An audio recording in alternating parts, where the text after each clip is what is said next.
بسم الله الرحمن الرحيم سبح اسم ربك الأعلى الذي خلق فسوى والذي قدر فهدى والذي أخرج المرعى فجعله غثاء نحوا سنقرئك فلا تنسى إلا ما شاء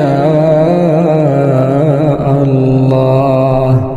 إنه يعلم الجهر وما يخفى ونيسرك لليسرى فذكر إن نفعت الذكرى سيذكر من يخشى ويتجنبها الأشقى